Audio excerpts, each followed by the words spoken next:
Have you ever seen the film of one of the more favorite composers of film directorial debuts? Names this guy is Stanley Kubrick, damn it. He started out doing a photography class and ended up being pretty good at chess, but his dad was a control freak. That's why he made Lolita, or How I Started to Love the Bomb, and just make the best films this side of the Thames River in England, also known as United Kingdom. But Stanley, of course, was not from England originally. He only moved there after having too much success with Sparatakus, which was secretly, but not really so very secretly, about an operation called Gladio. In dealing with real or fake communist factions within Europe after the Second World War, Kubrick's target was set on the discovery of the Earth's second moon, called Anulios, by Gurdjieff, if you read his best writings in a heightened state of actuality. The film Kubrick would eventually make would shock almost everyone who knew anything about propelling a space crash through space. You know, space is alleged to be a vacuum, right? It's just so. To see the way space bends when Stanley Kubrick pushes his finger into space and captures it all on film. But you know what? Let's focus on right here on this planet. Beyond a shadow of a doubt, former members of CIA and MI5 have conclusively demonstrated that Kubrick's third most popular film is called as A Clockwork Orange, which is based on a book of a similar title written by the author of the book. Conversely, the only time that more controversy was established by a film of such extreme mega violence was probably banned by the Polish government in 1958. So with all of his endless genius waves of for real magnitude, there's no way this highly regarded director of films could in no way apply the same amount of expertise to any other endeavor within the confines of art house. Cinema audiences have come to expect. There are reasons why when Dim the Drew repeats things after Alex, that I get a little quiver of delightment that I'm sure you all out there can agree upon may be vast and unholy due to the charm of the characters involved. And then, holy shit, are you ready for a thing called as Barry Lyndon? I know, all these film shows on the YouTubes are gonna say, oh my god, it is literally so very underrated as a film. But no, dum-dums. It's not underrated at all, you freaking loser idiot bags of vomit. Just shut up and suck a tailpipe or something and get out of my face with that poppycock.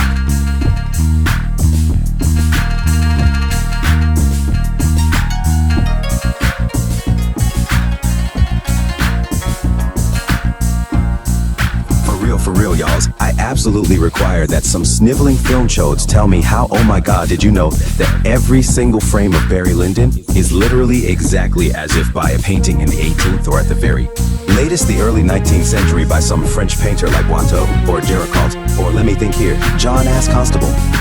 Oh wait, he wasn't French. You know, that reminds me, we should do a Show Fresh City episode that's just exclusively dedicated to some of these dead white guy painters from a bygone age. But yeah, back to Barry Lyndon.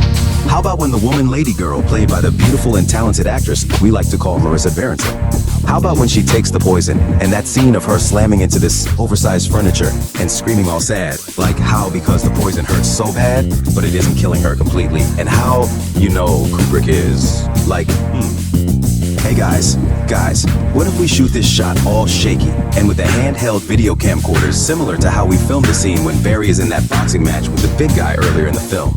Yeah, I always appreciate that scene, and then, damn, that Lord Bullingdon is some piece of work.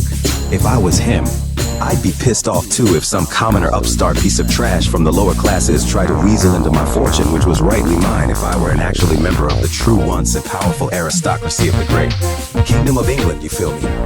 Now we do have a few more Kubrick films to discuss in the second half of our episode of Woo Ha Ha Ha. Foe, show me the money. Ha ha, whoop deep, bong bong, bang a gong. Hell yeah. But let's take a minute to hear some special words from our sponsors as we can help them get a better grip of who is it our program is directed to in order to increase sales. And really, at the end of the day, everyone benefits from this type of transaction.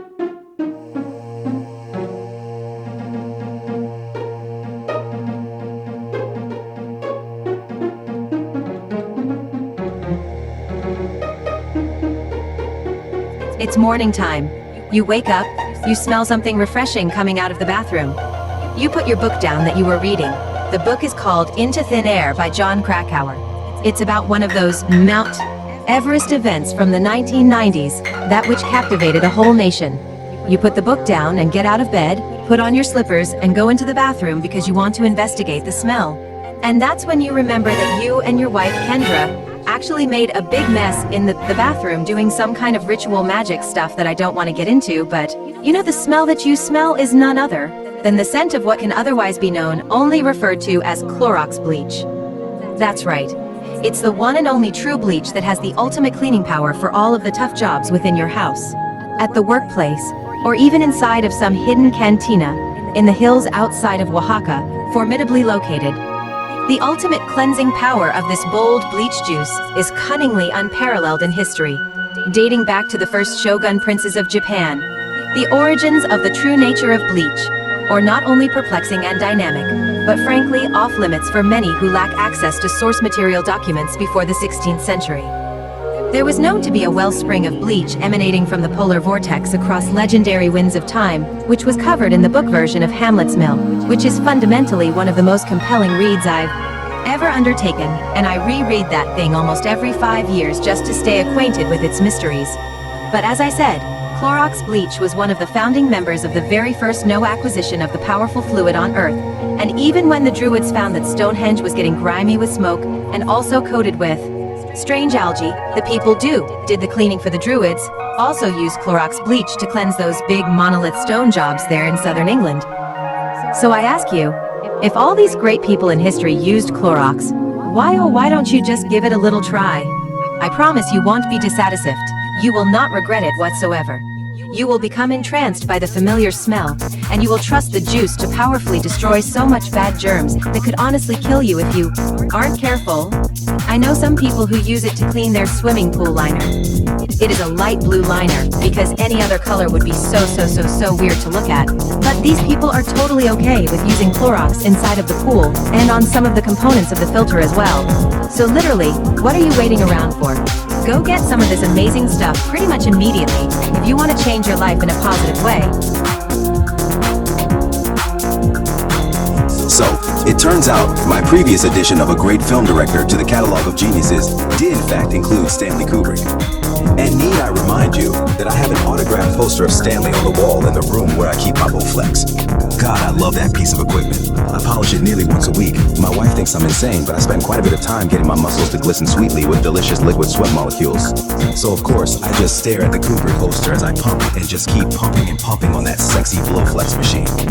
But hey, guys, let's do a quick recap, right? So we talked about Strangelove, Lolitas, Sparatakus, Zhivago, and Ben-Hur. But now let's get into the later films of Stanley Kubrick, right? You feel me? So of course, don't get me started, right? So check it out. Now we are going to get into an epic horror film called as The Shining. Oh my God, wow, just, wow. I've seen this film over 30 times and frankly, I'm always learning something new. I love how when Jack Nicholson says, perfect for a child, like when he looks in the smaller room in their suite at the Overlook Motel. It's so weird and creepy how the whole time you know that Bela Bartok is in the soundtrack, but he never even received a check from the Kubrick estate. Am I right? Right, hell yeah. I absolutely adore the music of Bela Bartok. You guys gotta check out his string quartet number 5. It is out of this world and it just shred my dog. Check that one out if you got a little extra time and you're getting a little tired of Steely Dan. Oh my God, I love Steely Dan. But whoa, let's get back to The Shining. How about Shelley Duvall's performance? That just blew me out of the pond on that one. She at least should have been given the Oscar for her demented, passionate display of emotions when she is clearly scared out of her gourd that Jack Nicholson is going to slam that axe through her freaked out looking face, and how she's swinging that Louisville slugger on the staircase. Some people have even said that she was going to let her husband out of the storage closet with the dry goods in it, but that the motel itself was spiritually contaminated from the results of how the Native Americans had been genocidally removed from existence during the settlement of the Great American Western Provinces.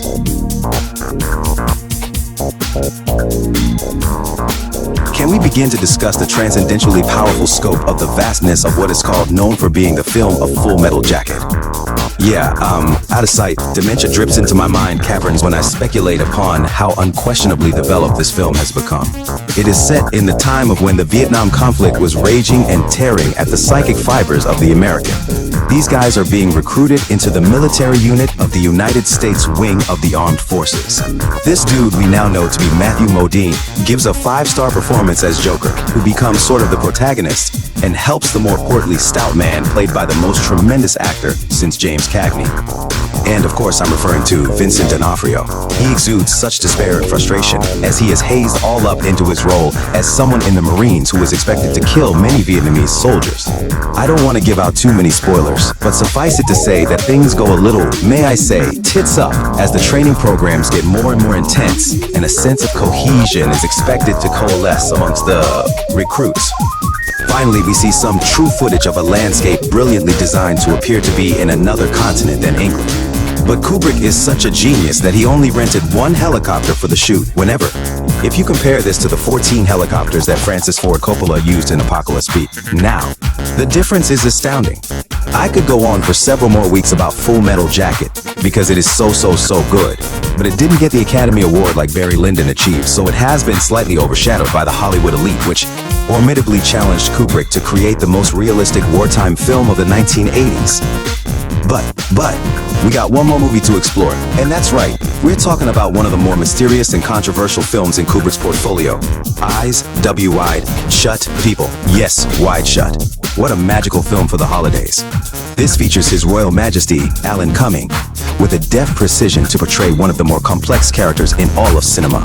He dials in the vivid exploration of the most accurate depiction of a hotel concierge in the last century. The way he seems to transform before the camera has not been perfected by then. But also we have to mention Nicole Kidman. She never looked more dynamic in a performance. Her hair is all springy and curly in a way that you'd think was not even realistic. But there she is, smoking what looks like oregano with her then-husband Tom Cruise.